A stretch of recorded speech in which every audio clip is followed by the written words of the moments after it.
mga pulong nga nahitabo itong unang nga gisugo sa mga katawan. Mo nang gingon kanang giingon niya nga yesterday, today and forever katong mga pulong ato. Mo nang nga tuwa nato nga Ginoo naghatag pag chance nato. Mo ni ato ni pahimuslan ang mga chance nga gihatag sa Ginoo nato. Ingon pa niya sa Isaiah chapter 45 verse 7. I form the light and create darkness. I make peace and create evil. I, the Lord, do all these things. Ang Ginoo din nagbuhat dining tanan. Siya ang naghatag og kahayag, siya naghatag og kangit-ngit, siya naghatag og kalinaw, ug siya ang nagbuhat ining mga daotan nga pangitabo. Muna iyang giingon, I, the Lord, do all these things. Siya. Ngano man, na gusto sa Ginoo nga din ang tao makaila. O bitaw na itong unang naitabo, na ang unang hari diri, o mga hari diri, nga din si Pero, si Nebuchadnezzar, si Herodes, kinsa pa itong mga kuwan, si King Darius, si Cyrus, mga hari, si Pilato, sila tanan. Ang Ginoo mo'y nagbuot ato. Labi na karon mga hari karon dili siya ang nagbuot. Og sa diya nga kadtong giprapisi ni propeta Daniel nga din adunay 10 kingdom siya ang nagbuot ato. Kadtong 10 kingdom kay yang giprapisi mao kadto ang moabot nga din. Sama nato is the great tribulation to. Pero ang Ginoo maghatag og provision nato. So may provision sa Ginoo nato atong katong giprapisi ni propeta Daniel kay siya man din nagbuot ining tanan. So siya ang magbuot nga din kung asa ta dapit. Buot sa atong buhaton. Kung wala may arka, karon kay human naman ang arka, adunay gihatag niya ang provision.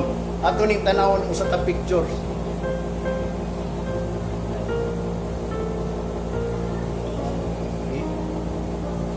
Tuyog daw ng ato ni pakita.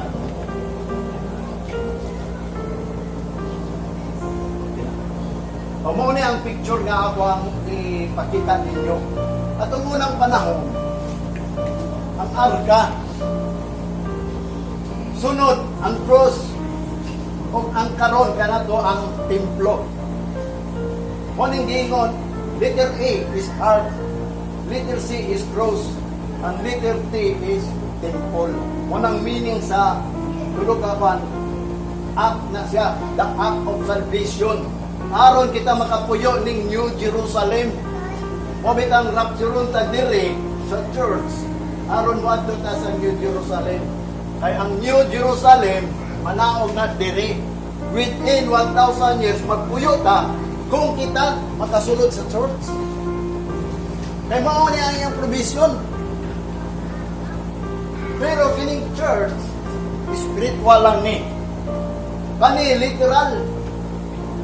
Kani actually nga din ang Ginoo gyud nga nagpakita. Pero kini spiritual na ni. So kitang tanan nangalagad sa Ginoo spiritually.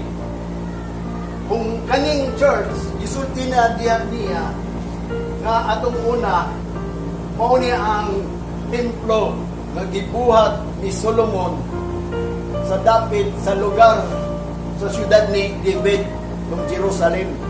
Dito niya sa sulod sa siyudad, sa capital city of Israel, sa Jerusalem, gitukod niya ang templo at ang unang panahon. Kaya gibungkag manawala na itong mga templo. Mao niya ako sa kabutang atong isbutan karon kinahanglan makasulod ta sa church, which is spiritual church. Nga kanang templo, dili binuhat ug kamot kundi anang espirituhanon. Mao bitaw na nga si Kristo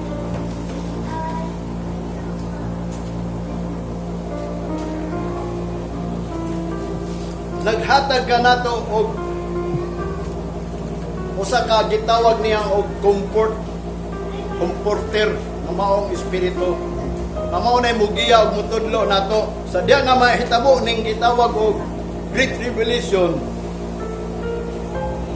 Ang iyang provision nga din ang building na mao tong gibasan to tong miaging Domingo nga din ang ato ang paghangyo sa Ginoo kanang groaning ba mga pagmulo nga nagapangayo ta sa Ginoo nga masuotan ta og building nga gikan sa langit. Mao gyud na atong droning. Mao gyud na atong paghangyo sa Ginoo. Nga ang Ginoo magasuot ka nato nga buot niya pasabot dito sa Roma nga kanang sinina nga kaning atong madunot nga lawas ilisan ni siya og immortal. Kanang immortal ba? Body. Kanang gitawag og incorruptible. Mao man ato ang hangyo karon sa Ginoo. Wa bitaw nang manulod ka diha. Aron sa diha nga moabot na ang panahon. In the twinkling of an eye, kay kalit man lang ng pag-iilis, wa matakabalo, wa bitaw na bisan kita karon. Mahadlok ta, kay ngano man wala pa tay espiritu nga gisilyo sa Ginoo. Once musilyo na ang Ginoo nato, naingon ni Apostol Pablo nga nag-promise ang Ginoo, mo na ang time nga din kita dili na ta mahadlok. Kay ang saad sa Ginoo sa kang Apostol Pablo nga iyang giwali, ngano man daw kitang magpuyot na sa Joparde. Kanunay lang mahadlok pa. O di ba? Kanunay lang ta magduol tanan, kanunay lang. Muna inungdan ang Ginoo, maghatag siya og order sa usa ka tawo nga din ang kaaway nato, kaaway sa Ginoo nga mao nang kamatayon, iyahan na ng buntogon. Sa dili pa na nga moabot, nga din ang Ginoo naghatag aning gitawag og provision nga mao ang church, spiritual church. Stambanan. Nga mo na yung gingon sa Isaiah, ha? Sa verse 28, 16 and 19, si Isaiah nagpropesya na daan. Kay katumanggong gipropesya ni Daniel about atong monumento ni Nebuchadnezzar, naapay wala nahitabo katong usa ka tiil nga iron and clay nga naay napulo ka kumagko, o dito sa napulo kumagko giingon yudto ni propeta Daniel kay gipadayag to sa Ginoo na kanang mga pulonga nga itago sana mao tong wa nila gi-explikar. Putob lang gisulti ni Daniel sa kang haring ni Nebuchadnezzar nga diin sunod sa imong gingharian mao'y mupukan nimo og katong iron nga sunod atong iron naay gingharian mupukan sa ilaha, pero wa niya gipadayon pagsulti kung unsa tong gingharian nga katong gikan sa bukid gani nga dili binuhat og tao nga gitawag niya stone nga din matod pa niya the stone that soweth, ingon pa ni propeta Daniel, is the kingdom of God. Mo nang gingon is the great mountain, nahimong mountain. Yang kanang stone kung atong basahon, si Jesus Christ is the stone. I lay in Zion. Mo nang gingon niya diri sa Isaiah chapter 28 verse 16. Therefore, thus saith the Lord God, behold, I lay in Zion for a foundation, a stone, a tried stone, a precious cornerstone, a sure foundation, he that believeth shall be not make haste. Dili na taangay magdalit-dali pa, ano man, kay naay gipasalig sa Ginoo nato. O bitaw na ning ato ang panahon karon. Ayaw mo kadlo kay ang Ginoo mo'y nagbuot ini. Saligan na nato ang Ginoo. Kay ang Ginoo man day nagbuot ana. Unang gingon nga pangayoon nato kanunay ang Ginoo. O bitaw na sultihan ko kamo kanunay kaning mga akong giwali ninyo mao ni ang manghitabo. Wala ko nagwali sa inyo nga din kanang mga pulong nga din dili manghitabo. Kay ngano man kining pestilence, kining pandemic COVID-19 pahinumdum na nato ni nga ang Ginoo hapit na mobalik. Mao ni ang iyang giingon dinhi. Siya ang stone, no, matad pa niya. The foundation stone, mao na ang pundasyon nga bato. The tried stone na sulayan na gyud na. Precious stone, bililo na nga bato. Og the cornerstone, nahimo man gud siyang cornerstone. Si Jesus Christ po nahimo ng cornerstone na bisan asa dapita diri sa sulok sa kalibutan. Nahibaw na sila kang Kristo karon. Nakaila na gyud na. Wala yang gingon dinhi. Sigurado na nga mao na ang pundasyon kanang bato. Pundasyon na nga din kita makabarog. Munang giingon, the stone, the rock. Umatod pa niya, I lay in Zion the stone. Ang problema lang kay giingon niya, the stone of stumbling block para sa mga Hudiyo. The rock of offense. Nga din si Jesus Christ maunang bato, pero na sila na pandulan. O gang bato, nga matod pa niya, na lain lang sila. Kung ka nagisulti sa ilaha, dapat kita dili ta malain, dili ta mapandol. Kay mao ka na ang sure foundation nato, the stone, Zion. Sa 17, matod pa niya, judgment is the line, righteousness is the plummet. Nga diin diya daw kuno sa Zion, katong bato, mo na yung gingon dito, ang line ana, mga paghukom. Ang di gusto sa Ginoo, di gina gusto niya. Wa bitaw na kung musimba ka, ang Ginoo nagingon magbalaan ka. Pag di ka gani magbalaan, awa kay labot si Ginoo. Bisag naa ka sa tubangan sa simbahan, manang gingon dito sa Revelation, giisip kang buhi pero patay di ka. Ug matod pa ni Apostol Pablo, yang gisgutan, paningkamot mo, kay base sa ulayng adlaw, disqualified di ta. Mo bitaw na nga ninitak nga atong sigurohon nga din ang pundasyon nato sa atong pagpangalagad nga mao si Hesukristo. Unya ang landline na kanang panglinya ba? Kanang tuntun ba nga matod pa niya panglinya sa usa ka pusti nga ipabarog niya righteousness. Kung ikaw mahimo nang ipundar sa Ginoo, kinahanglan ang mutunton nimo nga ikaw tulid na righteousness. Mara kung mga lagad ka sa Ginoo, buhatag yun ang mga righteousness. Kung sa man ang mga righteousness, mo na ko hisgutan yun. Mansulod na taana. Mo bitan ang mingon ko ninyo nga munulod taan yung gitawag o the temple of God. Kaning balay sa Ginoo kay panahon ni Noah, ang mga tao, wag kabalo kanusawa. Si Noah nanulod. Mahitabo po na sa tuwa karon. Madi na mga tao, wag kay balo kung kanus atang manulod anang templo. Kay kanang templo mo ka na ang gitawag dito nga Zion. Zion nga din. Ang Zion is the place of worship. Walay pulo nga Zion nga gitukoy niya diri sa kalibutan. Ang pulo nga Zion is spiritual words of God, no? Kanang batod pa niya lugar na sa simbahanan. Zion is the place of worship. Zion is the place of kanang mga butang nga din ang Ginoo himayao na to. Mao na ang Zion.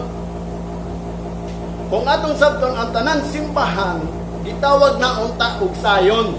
Kung diha ang place of worship, nga din ang pag-worship nila, ang pag-worship nato is righteousness. Mo bitaw na nga din kinahanglan ato ning na gitawag og pangayon sa Ginoo kung unsa gining gitawag og Zion. Kay matod pa niya dito sa Isaiah, therefore the redeemed of the Lord shall return into Zion. The ransom of the Lord shall return into Zion. Sa tinuod lang, karong panahon na, nga diin, gikan atong 2,000 years, pag-abot karon, nahuman na ang iyang grace. Mao na niya ang period, pagsugod sa COVID-19, mo to ang period sa iyang grasya. So, kani karon, pag mahumani ang COVID-19, manang giyang gi-extend niya ang grace, kunya i-redeem ta niya pag-usab. Nga kanang pag-redeem nato, muadto na ta daw sa simbahan with joy and gladness. Kay ingon ni Propeta Joel, ang naputol diya sa sulod sa simbahan, dili lang kay ang offering, kundili kanang gitawag og the joy, the gladness, nga kanang muadto ta sa simbahan sa tinuod lang murag di malipay ang tao. Mao man gina, di ba? As long nga din ikaw membro lang muadto ka, pero mo ni ang painumdum karon sa Ginoo sa mga gilukat. Mo nang ningon siya na mga pulong, therefore the ransom of the Lord shall return into Zion with joy and gladness and the everlasting, na matod pa niya magapabilin nato nga din ang Ginoo mubalik. Mao na ni karon kung kana wa man nahitabo. Unya labaw sa tanan, ingon pa niya sa Isaiah chapter 19. sa verse 18, nga matod pa niya, and your covenant with death be annulled or disannulled, and the agreement with hell, nga matod pa niya, shall not stand. Matod pa niya, nga din kanang sayon, nga matod pa niya, as your foundation, nga din siya nagpuyo diha, mauna si Jesus Christ, sa simbahan nga diin dayganan sa Ginoo, gitawag na og sayon. Unya, sa sulod diha, sa tinuod lang, iyang gikuha na ang agreement sa kamatayon. Ang mga tao musulod sa sayon, sa tinuod lang, di mamatay. Muna ang protection yun sa Ginoo. Muna si Jesus Christ nihani nagdalag kinabuhi. Ang muto kanya dili malaglag kung dili may kinabuhi nga walay katapusan. Mo bitaw na ako ninyong gisulti karon panahon na ni aron makaingon jud mo nga ang Ginoo wala gyud nagpasagad sa inyo ha usa tawa. Nagpahinumdum jud na siya. Kay mo na iyang giingon, dili mo tugot ang Ginoo sa mga alagad nga dili mahibaw sa sikreto.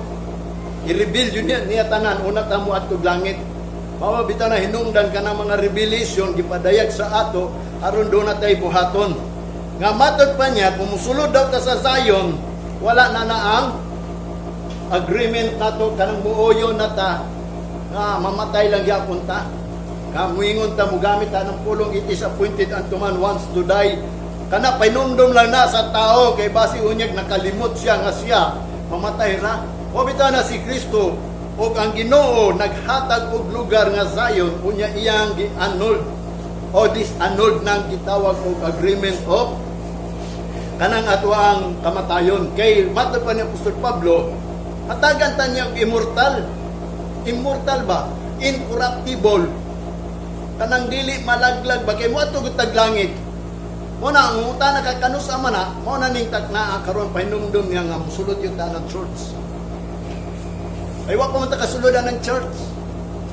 Bisan ako moingon ko ninyo kay balo lang ko mo na nang tanan ko sa Ginoo, Lord kanus ama gyud mi manulod ana.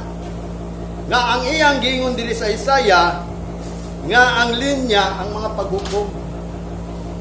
Mo bitaw tong alao tong mga pastor nga dili gani musulti gani kung unsa gyud nang kanang gitawag og mga righteousness o unrighteousness. Mo bitaw na sultihan ta mo what is righteousness or unrighteousness aron sa diya tubangan sa Ginoo dawaton niya ang atong pagsimba. Kay mo ni yang gingon nga ang ato adang Sheol, kanang Sheol ba kanang lubnganan ba sama sa mga gitawag nato mga memorial park, no? Lubnganan nato gadi naka reserve na siguro ta sa tinuod lang dili gyud ta na mahitabo. Kay kung ikaw makasulod daw kuno sa Zion nga mao na iyang giingon nga ang Sheol matod pa niya shall not stand, dili na siya magapadayon. Kaya nga naman unsa may imong buhaton diha sa tinuod lang daghang kayo gingon nga pulo sa Ginoo nga ang kamatayon dili iya sa Ginoo. Wala na pagpasalamat, wala na pagdaig, mo na samtang buhi ka mo nang dayga ang Ginoo. Maya ang Ginoo aron kanang kamatayon dili na moabot nato. Mo ni na ako magingon kaninyo, ang provision sa Ginoo mao kana ang Zion. Nga atong giprophecy ni propeta Daniel nga nahulog padulong ito sa tilog na bungkag tong mga gingharian. Nga katong napulo ka gumagko na dito ang usa ka gitawag og katong hari nga blaspheme sa atong Dios. Nga matod pa ni propeta Daniel o gireveal sa Revelation nga diin kadtong mapintas nga manap nga magadala sa number 666 kay mao kato ang itawag maghari diri sa kalibutan. Pero ang Ginoo nagbuot ato ha kung kanus ato mahitabo. Mo bitaw na ang pulo sa Ginoo naghatag nato og guidance. Mo na makahibalo ta kung kanus na mahitabo ng 666. Mo na samtang wala pa na mahitabo mingon ko ninyo. Paningkamutan nato ni nga makasulod ta kay nganuman.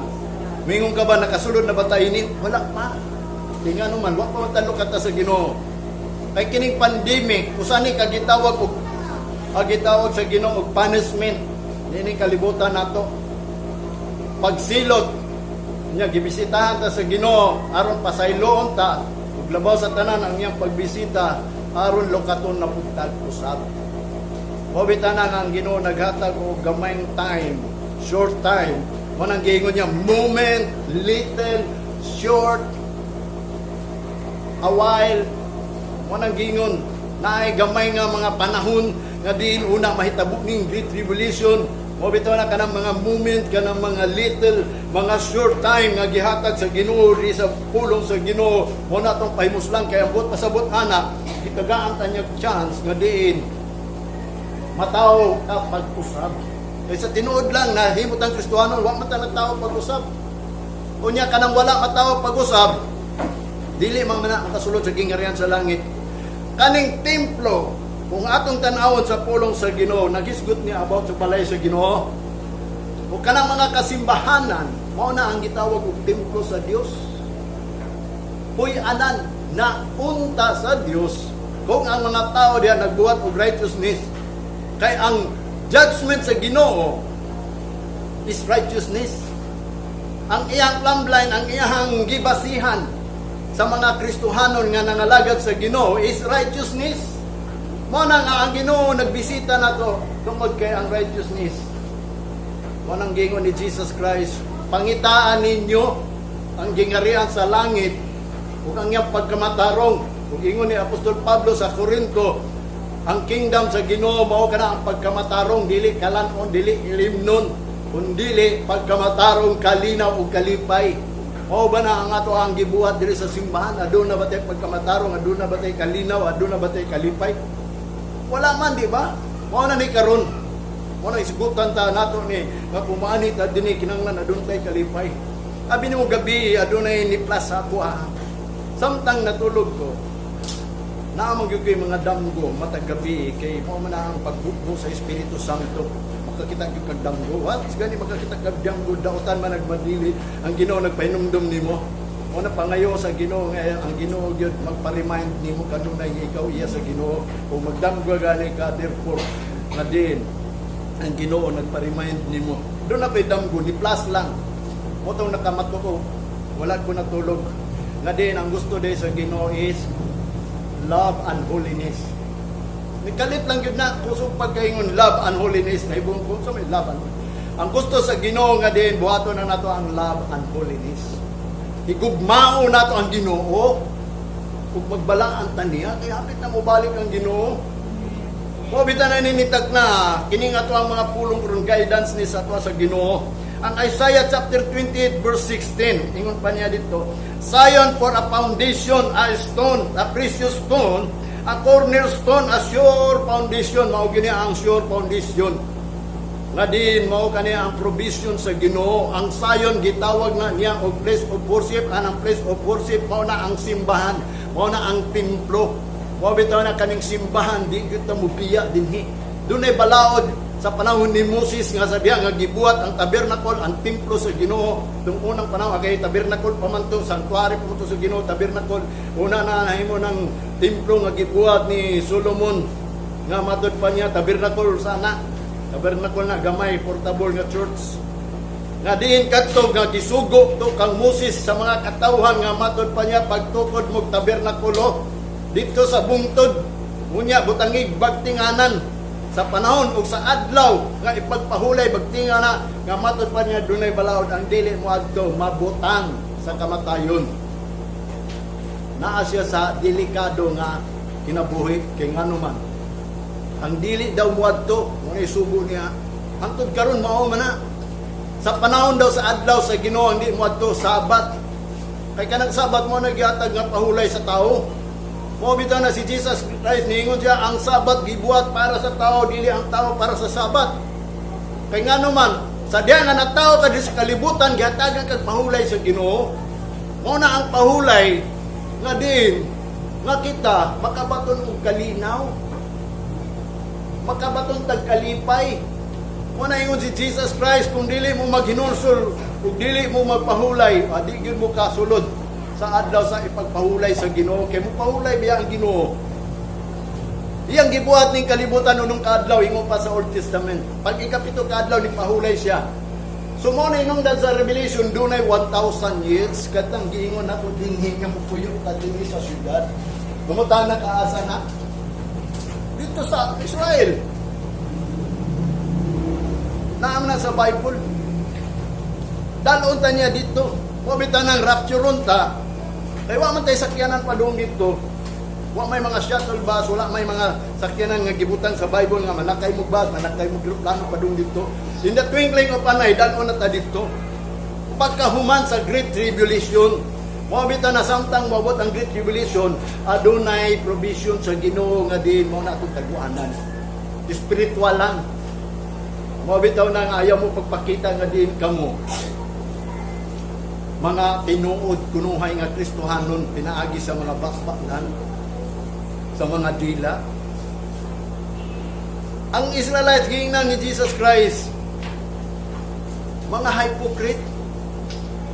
Nag-worship sila nga kawang lang, ano man, they worship me in vain. Because they worship me with their lips and mouth, but their heart is far from me. Maayo lang mo kanta diya sa Ginoo. Tinuod ba ko akong kanta? Kaya doon naman tayo problema. Doon naman tayo gikahadlukan. Walang manganta ta sa Ginoo, mga itay kaloy, which is dili na mao. Wala ang uban, musinggit pag yun, tanawa ang kalibutan karon. Pag once gani sila mo kanta, saba kayo. Which is ang sugog yun sa Ginoo, solemn. Serious ba?